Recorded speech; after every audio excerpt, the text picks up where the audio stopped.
with any kind of mental health issue, anxiety, depression, bipolar, etc., or any addictive pattern of behavior, struggling with gambling, smoking, drugs, overeating, etc. If you've never known anyone with any of these conditions, can I just get you to raise your hand? Interesting, we have close to 250 people here, not one hand raised. And that's a typical response I get whether I'm doing a mental health event or not. The fact is, 20% of us will have one or more of these issues either now or within the next 12 months. Half of us will have two or more of these issues within your lifetime. If you don't think it's you, odds are it's someone you're sitting right next to. These issues impact just about all of us, either directly or indirectly. These are the common colds of mental health. Why don't we talk about it? Because of fear, shame, and stigma. Your very lowest level of functioning is for some people their best level of functioning. Your lowest level of functioning, short term, is some people's very best level. That often puts things in perspective.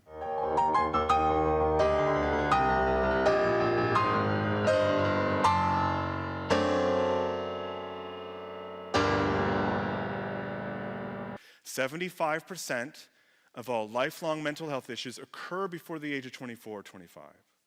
What's going on there? The brain is still developing, it's still vulnerable to stress. It's been said, you blow your brain, you blow your life. How well do you think this person's decision making is? What do you think their memory is like? Probably not very good. What is the common denominator to anxiety, depression, and trauma? Essentially, they're all forms of chronic stress, and people use to soothe. Mental health concerns have often a way, given enough time, becoming physical health concerns. Here are some of the culprits, or some of them. You might have heard of some of these, obviously you might have some of these. Osteoporosis, a lot of research is being done in terms of people struggling with some of these issues and developing this condition. And depression hurts. I often have people say, I feel it in my bones. Interestingly enough, bones aren't regenerating very well with some of these conditions being chronic. Cortisol being the main culprit again. This is Paul Wittgenstein. Wittgenstein also served in the war. He was a concert pianist prior to the war. You could probably guess what happened to him. He lost his right arm in the war. He also has a recovery story.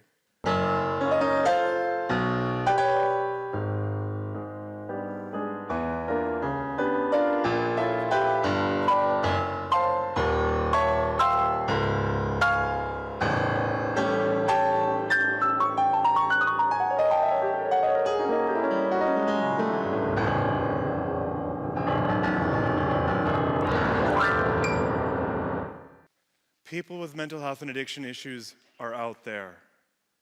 They're also in here. They impact people of every age, throughout the ages, in every walk of life. What makes it often easier is knowing I'm not the only one. And their words, their stories, and their music have helped countless individuals, such as myself, with a sense of hope, inspiration, of knowing that I too, that you can overcome. I hope this has been an interesting journey for you. It is my hope that not only have I entertained you, but that I've helped educate you regarding some of these issues. It is my hope that we have helped empower you, that if you need help, get help. Let's talk and listen and keep this conversation alive. Thank you.